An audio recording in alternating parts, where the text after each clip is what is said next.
Крак в страни, ляв в страни, десен назад, ляв назад. Но искам едно нещо да си припомним първо. Като вдигаме Гранд Батман. Какво значи Гранд Батман? Първо, че забравя. Гранд е точно така. Голямо хвърляне. Така. Накъде хвърляме крака? Нагоре или примерно в страни? Страни. Ако работиме в страни. Ако работиме назад, го хвърляме назад и изтегляме вратлето нагоре, нали? А не съм учил крака да го вдигаме нагоре, ако хвърляме напред и го освобождаваме и той се отива, нали така?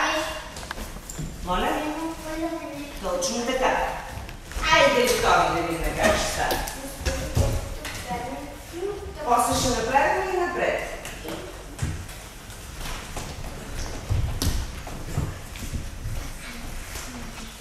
Айде да ще останете един път без да бая. Айде да видим сега. Почвайте отдолу от стъпалата и мислете какво трябва да направите. Не пропускайте нищо подред, което приказвам. Пропускате.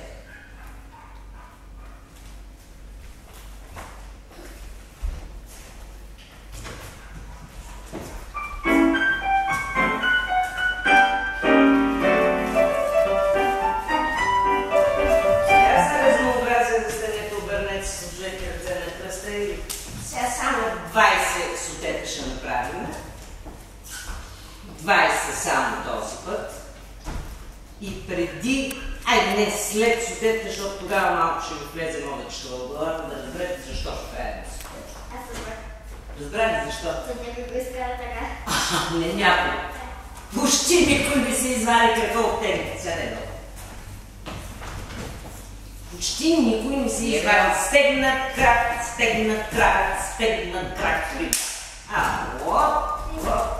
Стана едно мазало. Ръчички на кръста. Припомнете се как се прави соте, като иглички краката във въздуха. Готови. И 1, 2, 3, 4, 5, 6, 7, 8, 9, 10, 11, 12, 13, 14, 15, 16, 17, 18, 19, 20. Така, искам да ви покажа 8 сутета с опънати кардиоми, с прибрано корем, стегнато дупе и брадата горе. И никой да не виждам да приземява по този начин, ако може.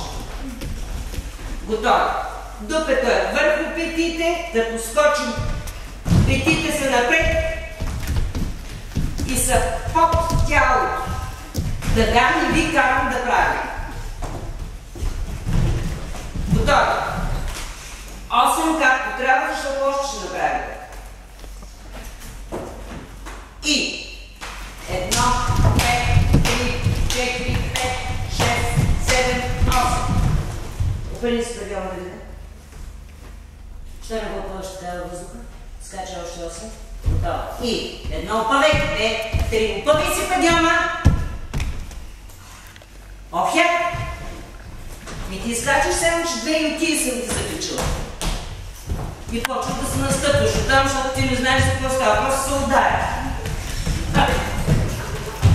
Готови за упражнението. Да не стане да скачаме, да нямаме време да минем и кукли, нищо няма да минем. Да. И аз нямам